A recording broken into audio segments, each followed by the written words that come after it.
Informasi berikutnya, kericuhan mewarnai tradisi grebek Syawal yang digelar Keraton Kanoman di Kompleks Makam Gunung Jati, Kabupaten Cirebon, Jawa Barat. Warga yang menunggu prosesi curak atau tebar koin berdesakan dan berebut koin yang dianggap sebagai jimat. Grebek Syawal sendiri dilakukan Keraton 7 hari setelah Lebaran untuk melakukan ziarah ke makam leluhur sekaligus bersilaturahmi dengan masyarakat.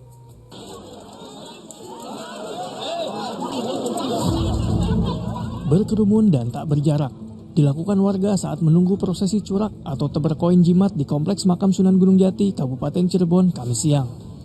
Warga yang sudah menunggu sejak pagi langsung berdesakan dan berebut saat koin jimat dilemparkan. Seakan tak peduli protokol kesehatan, mereka berusaha mendapatkan koin jimat yang ditebarkan oleh Pangeran Komisi dan abdi dalam keraton. Bagi warga, koin dalam bentuk uang pecahan 500 tersebut dianggap sebagai jimat untuk keberkahan usaha. Uang yang didapat dengan susah payah tersebut akan disimpan dan tidak untuk dipergunakan. Dapat uangnya, suraknya? 1.000. 1.000. Iya. Berdesak-desakan tadi, Bu? Hah? Desak-desakan? Iya, desak-desakan, sukal-sukalan. Tadi nunggu dari jam berapa, Bu? Sampai sini jam 8. Dari jam 8. Iya. Dapat uangnya, Bu? Dapat. Dapat berapa, Bu? 2.000. 2.000. Nanti uangnya buat apa, Bu? Buat itu yang dirawat itu buat bibit. Oh, disimpan. Jimat. Jimat. Kenapa sih, Bu, rela berdesakan kayak gitu, Bu? Ya, minta rezeki sih, minta karomat. Barokah. Di tahun kedua pandemi, keraton membatasi keikutsertaan keluarga maupun abdi dalam untuk mematuhi aturan pemerintah terkait protokol kesehatan. Ya pertama mungkin kota aja membatasi gitu kan, bahwasannya ini memang luar biasa.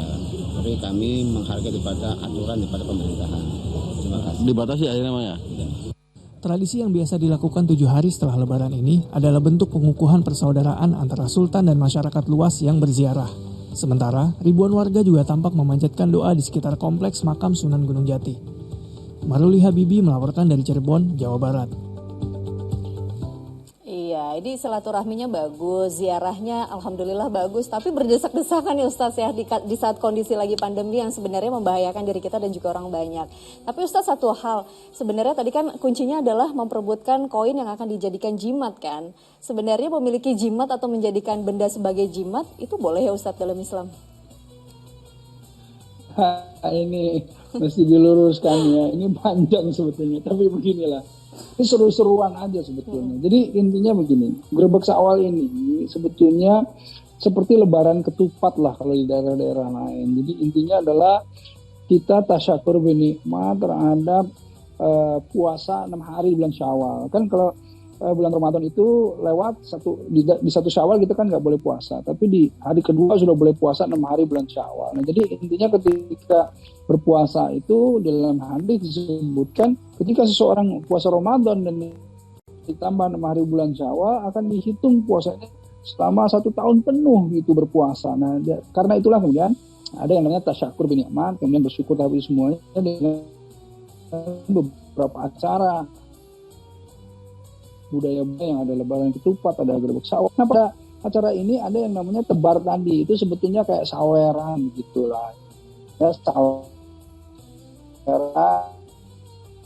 yang kemudian sebetulnya itu sebagai menjadikan kenang-kenangan.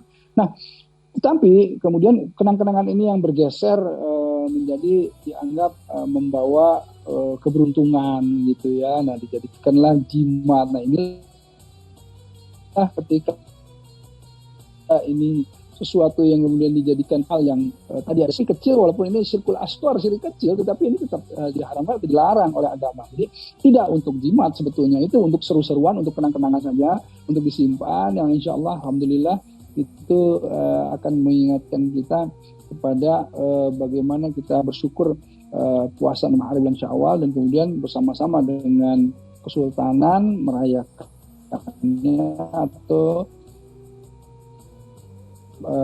bersyukurnya gitu. Jadi niatnya baik gitu, tapi karena ada penyelewengan yang akhirnya menjadi jimat dan lain-lain, itu yang jadi masalah. Dan yang saya ingin sampaikan juga masalah protokol kesehatan tadi, memang sulit sekali membuat acara seperti ini dengan protokol yang terjaga, tetapi ya haruslah ya, kita harus paham bahwa ini pandemi masih berbahaya di mana-mana. Karenanya saya himbau dari siapapun itu, baik dari pihak kesultanan, dari pihak masyarakat, pemerintahan dan lain-lain ketika membuat acara yang melibatkan orang yang cukup banyak, mohon lebih ketat lagi protokol kesehatan. Jadi kan seperti itu. Iya, mudah-mudahan sih jangan sampai bergeser niatnya ya Ustadz, nanti malah jadinya musrik kita. Nauzubillah min zalik.